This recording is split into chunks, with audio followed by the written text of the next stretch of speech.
so suppose you have a selection of two integers from the first 100, and we might generalize this problem at the end, but anyway, so pick two numbers from 1 to 100, and when you see the word select, I think we're starting to get the hang of what select means, but select this is sort of a good signal that it's unordered, so some sort of choose. Anyway, what's the probability that the subset you pick has two consecutive integers? Okay, so a lot of the problems from here on out, I mean, you may apply combinatorics to solve them, but they're all going to be of a probability sort of flavor. Okay? So probability. Okay, so all the subsets are equally likely, so we'll just divide one set of possibilities by the other. Okay, so let's set up the problem. First, let's consider S to be the sample space. This is going to be all the two element subsets.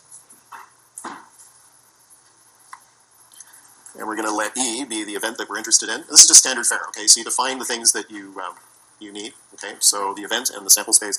And the event here is all the two element subsets with consecutive integers.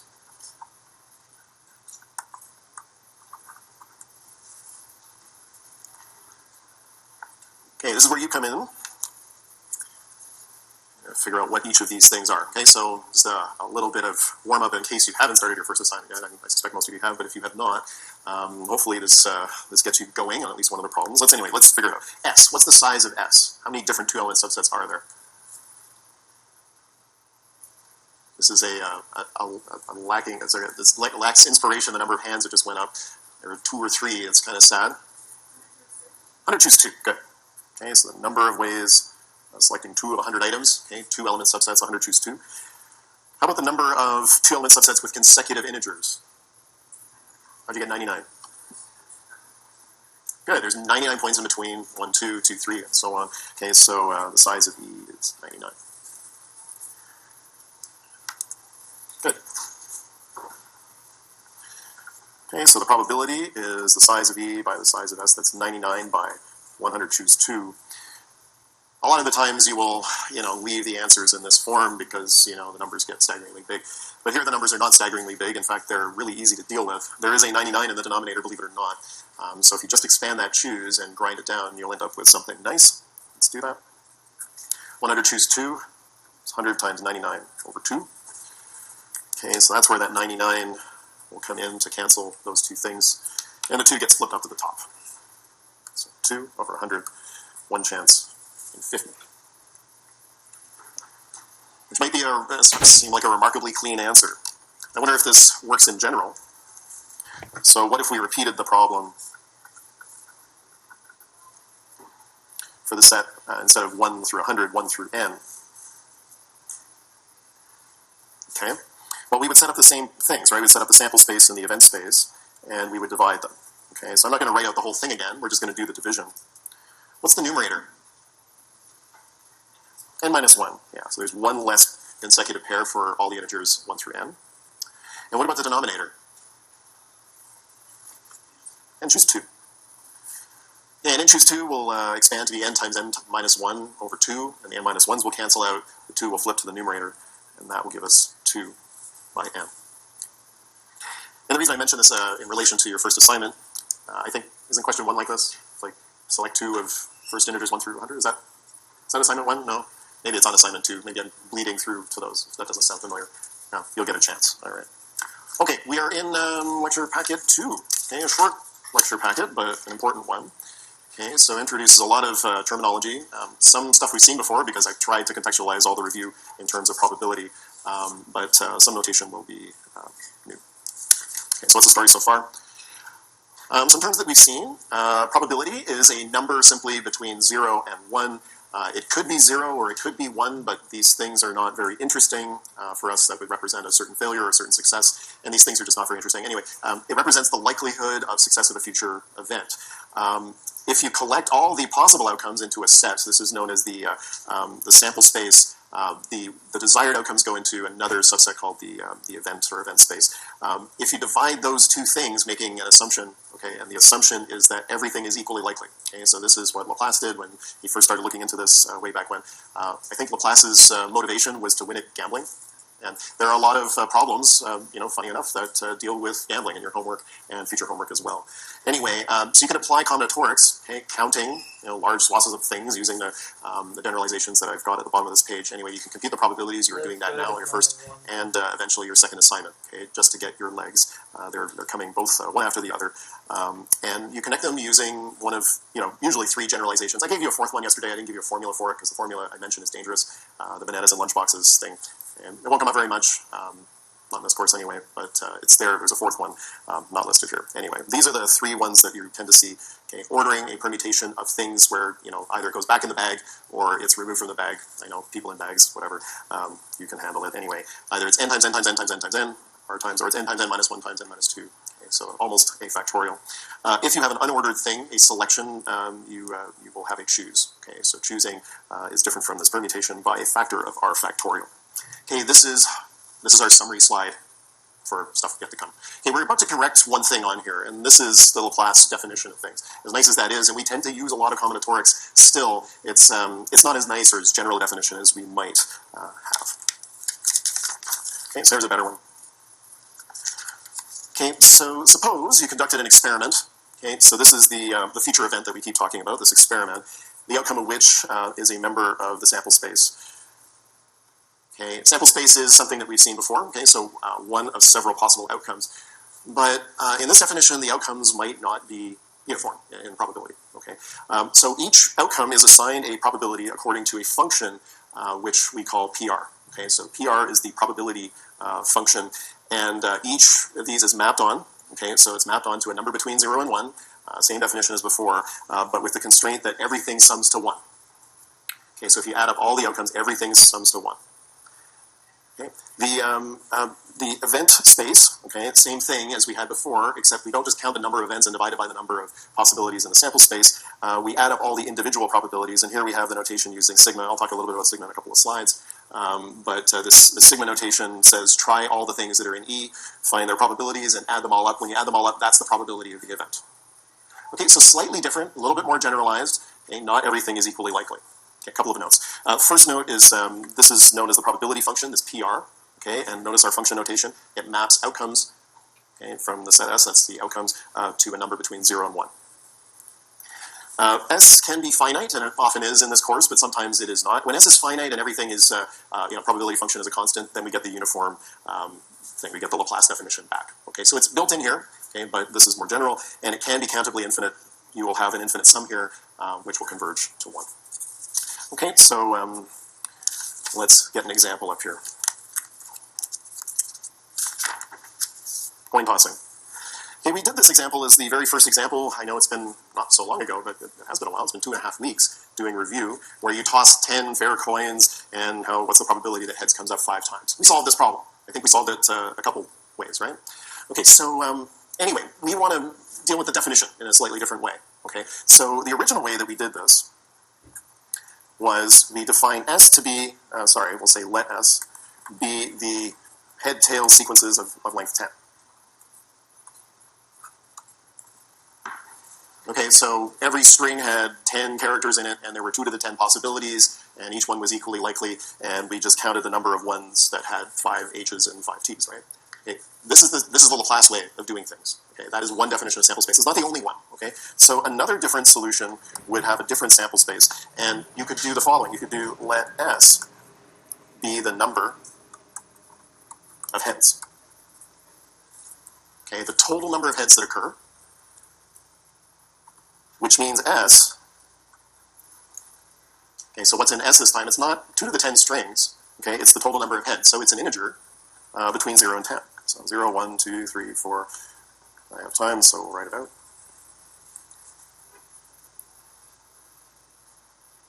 Okay, and the probability of each of these outcomes, these values in S, is not equal. Okay, some of them are equal to each other, but they're not all the same. It's not uniform anymore. All right. So you'll ask yourself to solve this problem, what's the probability of 5? Okay, and the thing that you do from here is you use combinatorics. Okay, so you say, well, there's got to be so many different ways of selecting 5 of 10 positions, and total number of ways is 2 to the 10. So you'll do things, or you'll use independence, or you'll see a whole bunch of different ways we can attack this. Okay, but the uniform probability thing doesn't work anymore. And when we generalize this thing, and we did this before, but we didn't say for the probability space as it's defined up here. Okay, and in general, the probability of outcome k, there are k heads, is 10 choose k over 2 to the 10. Okay, so not equal across the board, not uniform probability.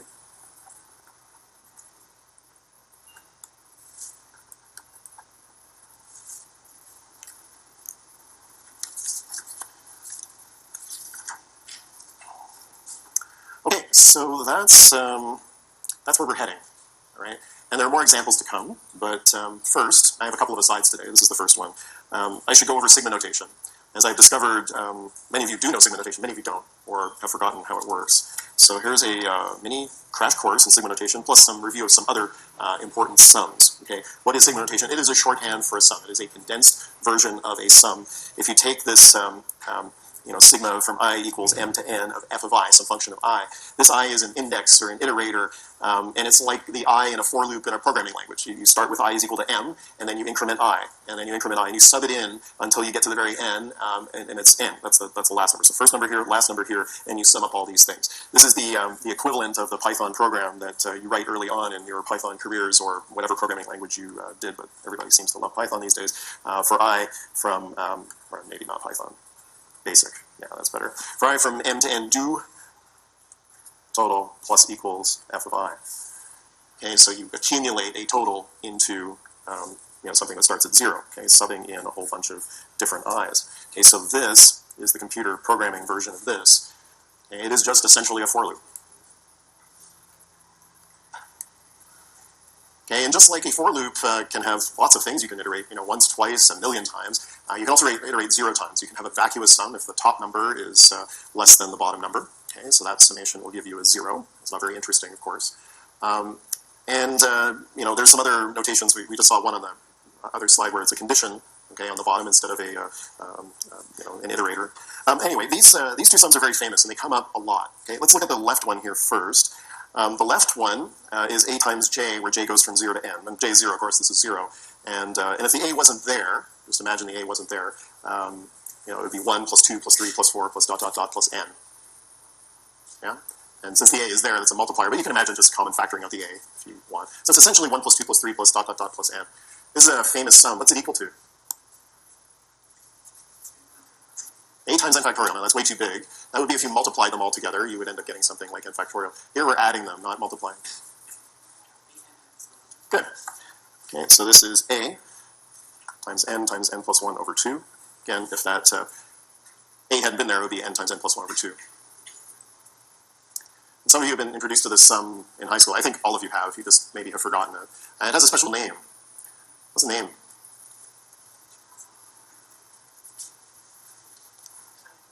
Yeah, this actually is a triangular, these generate the triangular numbers if that a wasn't there. That's true. Rather than write down triangular numbers, which is very specific for this, there's another special name. No, it's not Riemann sum. Sorry? I mean, Euler is famous for solving this, right? There's a great story about Euler where he's like, the class, the teacher wants to keep him busy, so all of the students busy, including Euler, and they say, why don't you add up all the numbers from 1 to 100? And Euler says, done, right? He says, 50-50. It's like, how do you do that so quickly? The technique is you add the 1 to the 100, right? You get 101, and then the 2 to the 99, you get 101, and so on. And there's 50 such pairs that multiply by 101, so you get 50-50. Anyway, that's the way you solve this thing. What is the thing called, though? Arithmetic series. Good job. All right. Okay, this one over here is similar, except we're adding things that are all the same sort of R to the P. Okay, so what does this look like? Well, imagine the A is not there. It will be 1 plus R squared plus R cubed plus ... plus R to the M. Okay, this has a closed form. We'll do the closed form and then we'll do the name. What's the closed form? Yeah. Good. A times 1 minus R to the M plus 1, so the power on the last one goes up by 1, divided by 1 minus R. This works in every case where R is not 1. If R is not 1, of course, the universe would explode here. It would be 0 over 0.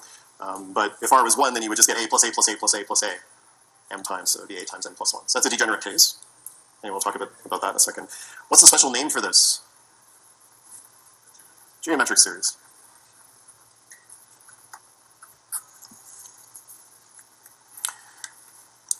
Interestingly, there is a geometric distribution we're going to see a lot of in this course. Okay? Same name, same sort of principle. Okay? It's going to end up having a lot of this in it. Okay? So you are going to use it. And there is a special case, of course, when the ratio R is less than 1. Okay? So just as a special note, and I'll put a box around this just to protect the other stuff. Okay? If you have R strictly less than 1, this thing will converge if you sum to infinity. Okay, because the m, as you get large, this thing becomes infinitesimally small, and then you get, okay, so the limit as as m tends to infinity, not r, of r to the m plus 1 tends to 0, which means that the sum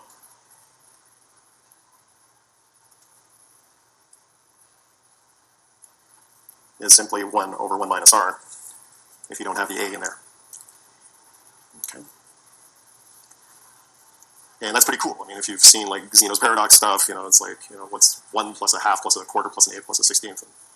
And so it ends up converging. You end up getting 2. So you add all those things up. That's what I mean by converging for an infinite sum. Good?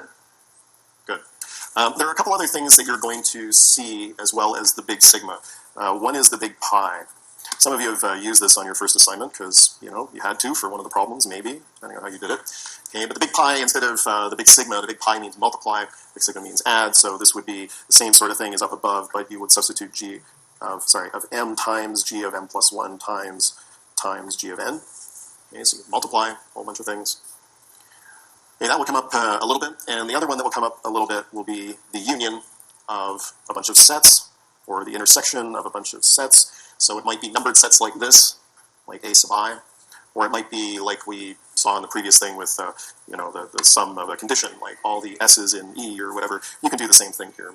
Okay, so anyway, am union, am plus 1 union.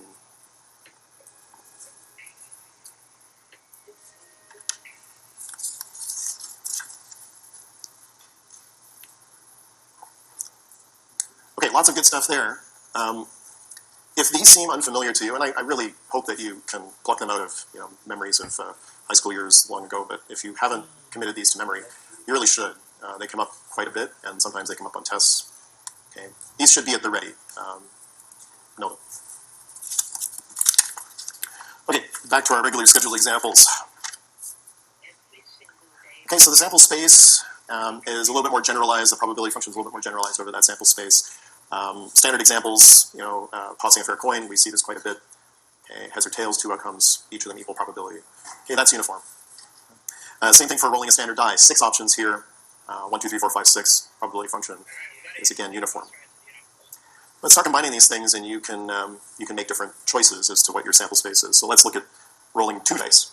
And so we did like rolling 6 dice at one point, but let's just start with 2. So the way we did the 6 dice example was we took an ordered 6 tuple, and we ended up getting 6 of the 6 different possibilities. Roll 2, we get 6 of the 2 possibilities.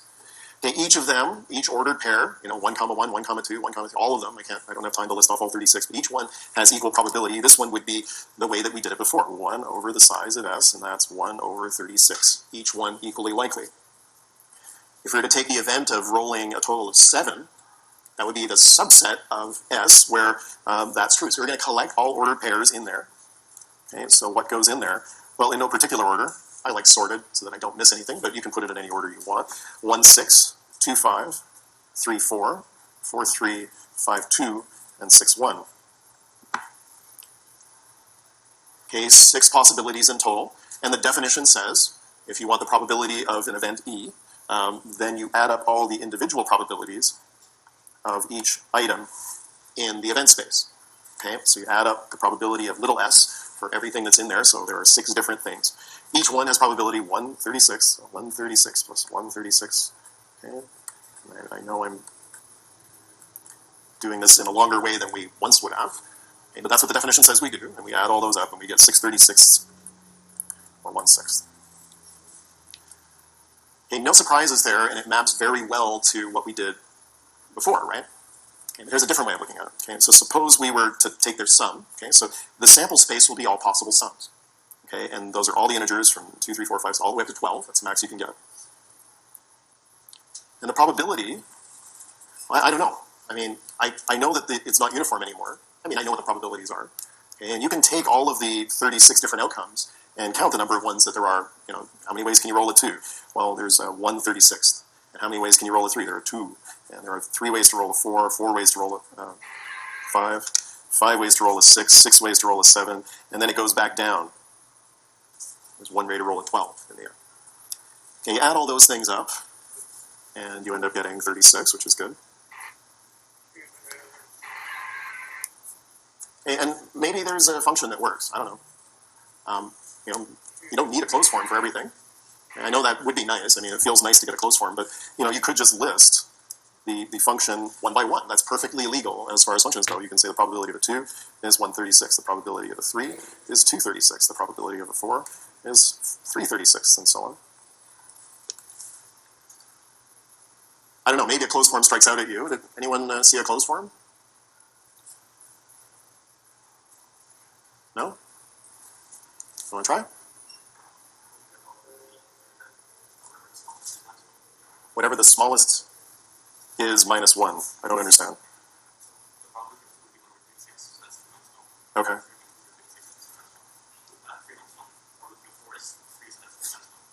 Uh-huh. Okay, so what do we do for like 8? Okay. No? Okay, you don't have it. All right. Okay, well, it doesn't look like it fits like -1, like S -1, up to 7. But then -1 doesn't work anymore. Yeah. I'll let you think about it. Anyway, the way you would phrase this problem, okay, so the event of rolling a total of 7, what would I define the event to be here? What's the event?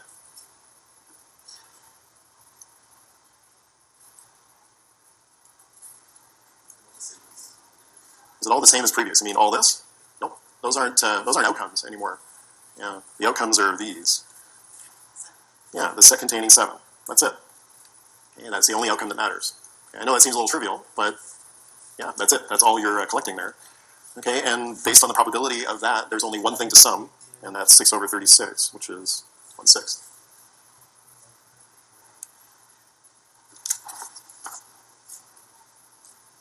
Yeah? Sample space has 11 outcomes, yeah, that's right. Yeah, so the probability is not uniform anymore, so it's not 1/11 for each of these things. In fact, yeah, so I mean, some of them are equal, like the probability of a 2 equals the probability of a 12, for example, but yeah, they're not all equal to 1/11 anymore. Okay. Yeah, thanks for that. Okay, good. Anyone come up with a magic function before I go on? Yeah, we'll come back to it. Maybe someone will. Yeah, no big deal if it doesn't work. All right. Anyway, okay, rolling n standard dice. Okay, so the sample space is as it was before, and we did 6 standard dice. So 6 to the n is the size. The probability of any one outcome is 6 to the n. Sorry, 1/6 to the n. The event, the sum of all the dice is even. Well, that's a lot of stuff to collect, eh? It's a lot of stuff. All right, it's time for you to vote. Mathematical intuition time. All right, what's the probability that the sum of the dice is even? Is it less than 50%? 50%? Or more than 50%?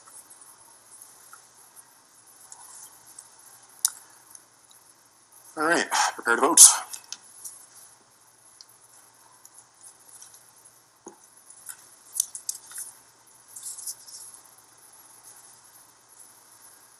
Okay, you ready? You have some intuition?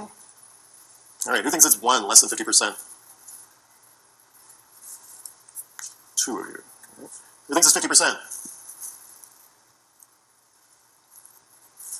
So, not many. Who thinks it's more than 50%?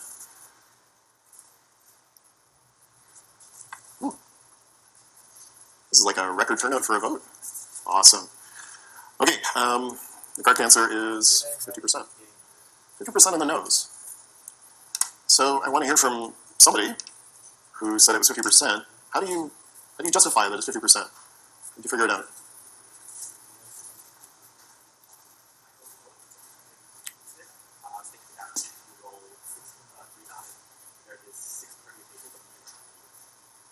Oh, that's interesting.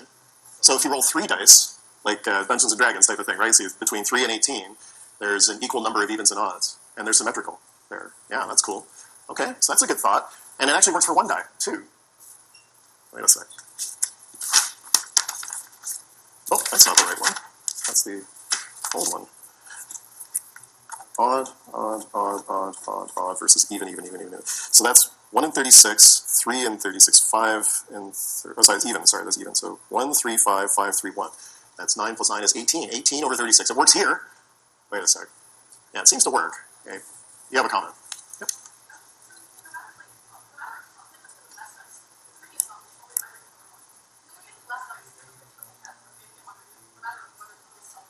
I love it. What's your name? Yeah, you.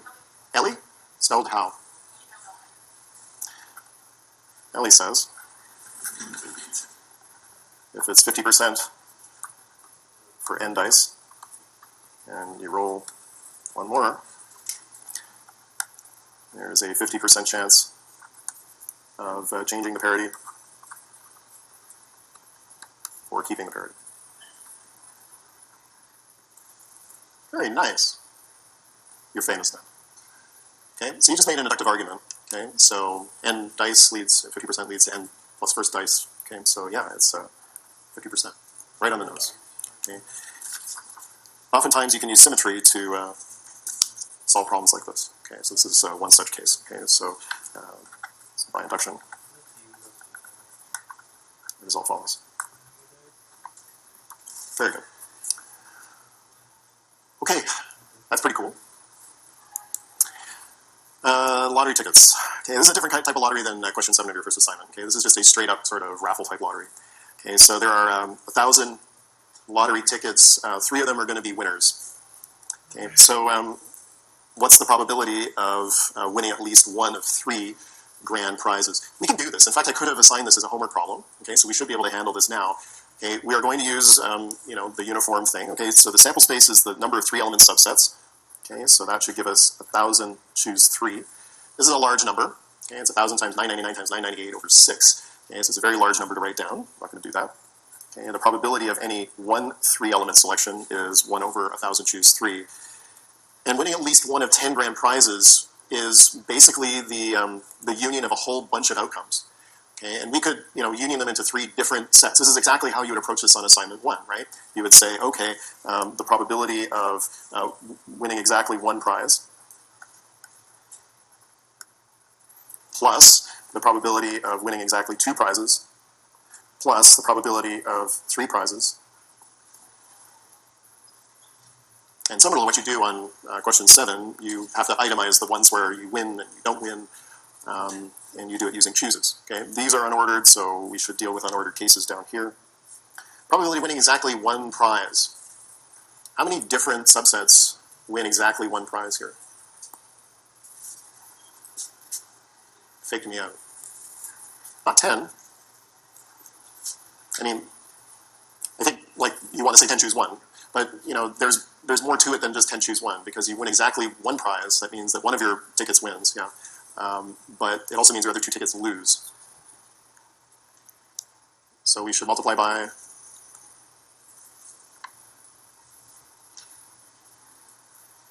well, if you match 4 out of the 7 numbers in the lotto max, right? It's 7 choose 4, but you have to miss on the other 3, right? Yeah. Okay, 10 choose 1 for hitting, and 990 choose 2 for missing. Right? So those are the losing tickets, and you have 2 of them. Probability of 2 prizes would therefore be 10 choose 2, and 1 of your tickets loses, 990 choose 1. And all 3 of them win would be 10 choose 3 times 990 choose 0, but that's just 1. Okay, and each of these is divided by its share of S. Okay, so I just factor that out. And that's a lot of stuff to expand and grind out, and it's not very useful for us to do that. So we just run it through a calculator. And this gives us something that is slightly less than 3%. Slightly less than 3%. Okay, your chances of 1 ticket winning was 1%, right? 10 grand prizes, 1,000 tickets sold, right? 10 in 1,000, 1 in 100. That's 1%. Why is this thing not 3%? Why is it less than 3%?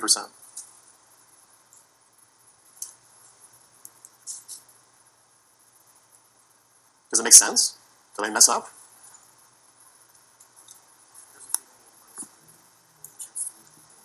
Good, yeah. So they're dependent on each other, yeah. So if you win the first prize, if you win one prize, say the first ticket wins, then the chances of you winning on your, one of the other prizes on your other two tickets, the odds go way down, right?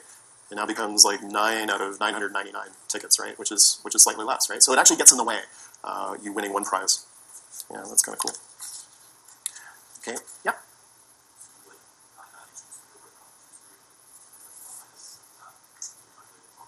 Don't count backwards. Yeah, yeah, you could do that, and we will do that. So this example is going to come back and maybe haunt us a little bit. We're going to do this again and again and again in variations, and we'll use the complement rule on this once we get to it. Yeah, but that's a great idea. So use all three missing and then subtract it off. You should get the same thing if you try it out in your calculator. Did you try it out? No. Yeah, try it out. Yeah. Okay. Good. All right.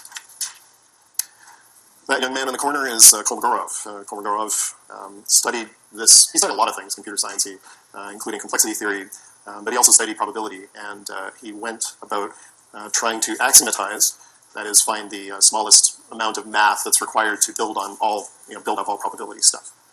Okay, so his axioms of probability are here in this form anyway. I'm sure there are other forms as well. Okay, and here's what they say. Okay, so for a sample space S, that's our universe.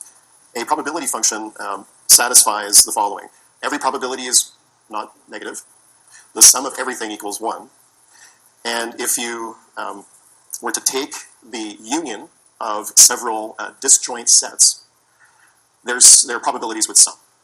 Okay, so this is sort of like the rule of sum, okay, as an axiom. Okay, so in particular, this rule of sum, this should look familiar, right? This is the rule of sum from earlier. Okay, but he builds on everything from the rule of sum, rather than us proving the rule of sum like we did earlier. Okay, I don't have time to do one more example, but I just want to talk a bit about random number generation, and then we'll come back to Kolmogorov on Friday. This kooky guy in the corner is Percy Diaconis, and he has a video where he talks about coin flipping. He studies coin flipping for math. I know that seems a little bit weird, but his study is in how random is a coin flip. Is it 50-50 really? And he's discovered that it's not actually 50-50. It's never 50-50, as it turns out. So this is a real question about, can you generate random numbers in a practical sense, okay, with a computer, for example. And you'll find that all of the random number generation that you can generate on a computer is pseudorandom. Okay, so they are very carefully crafted sequences that will repeat over very long periods of time, but they will repeat. Okay, there's a famous story from the gambling world, because I love the gambling world stories, where somebody reverse engineered, this is back in the 90s, somebody reverse engineered the pseudo number random generator for Keno in the casino. So it's sort of like the lottery game applied to the numbers 1 through 80. And they were able to, by seeing the past results of the numbers, figure out where it was in the sequence and predict the next thing. They bought a